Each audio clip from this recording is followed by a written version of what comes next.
Hello, friends. Ooh, I'm live. Okay. Hopefully you can see me and hear me. This is just going to be really quick because I have class in 10 minutes.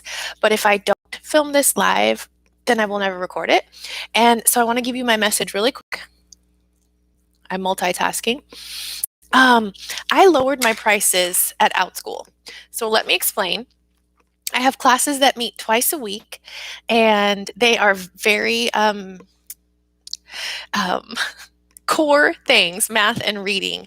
So I was charging $30 to meet twice a week. So that's $15 per student per class. Now, am I a crazy person? Quite possibly, yes. Because I've had kids in this class for 6 months. And they're paying $30 a week for their kid. And my classes were full for a while, but as we've seen, there's sort of been a drop off, right? Spring break, going back to school, and then we're going to have summer. So I thought, okay, so as a way to reward the parents who've been in my class all this time, plus gain new students, I'm going to drop from 15 per class to 12. So for a while, I thought 15 was really high, but I put a lot of effort into these classes, and they max out at 6. And so anyway, I was like, okay, I'm going to do this, and it's going to be worth it in the long run. So I dropped from 15 to 12. This is what you need to know. If you change the price of an ongoing class, the people who are already enrolled will not pay the new price. They will continue to pay the price that they signed up at. So what I've had to do is tell all my parents, please, you have to unsubscribe and resubscribe to get the new price. So risky, because sometimes when parents unsubscribe, they won't come back. But why wouldn't you come back for less money, right? So what I did was I just put it in the classroom post, so that they would see. But not all of them read the classroom post, but that's not my fault if you don't pay enough attention to unsubscribe and resubscribe. Hey, if you don't care and you want to keep paying that, I guess that's the way it's going to be.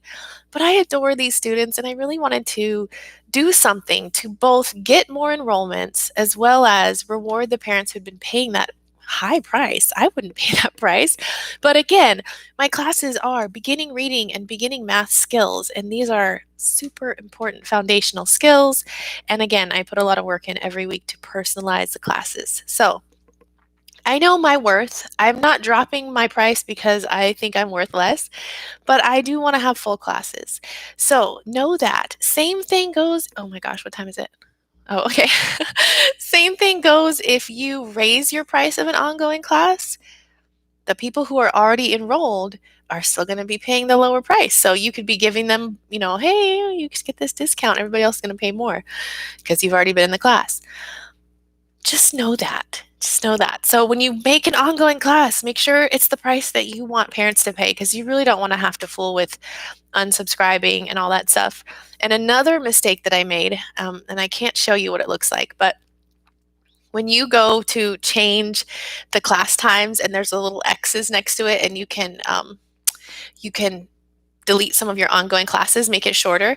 Well, one day I was doing that for some reason. I was taking out a day or something, and I deleted them all. Guess what happens? The class ends.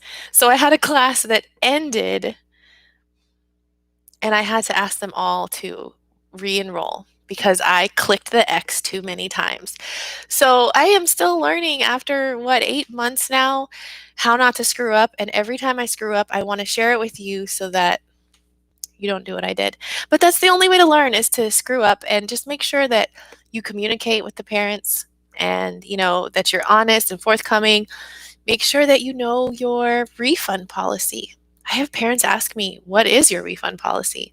Well, my refund policy is if the class is not full and you tell me before class time, I will give you a refund, if you ask, right? If the class is full, I can't give you a refund because there's no room for anybody else to come in. So that's understandable, but it's up to you, and just make sure that you know what it is, and you use the same policy with all parents. And yeah, because you're the boss. So it's kind of cool. And also there's no one to throw the blame on because it's on you. So anyway, I have my last class of the Friday. So cheers to Fridays. Cheers to Outschool bookings going back up. And please drop me a line in the comments. Tell me how's it going for you. All right, I'm going to end this here. Bye, guys.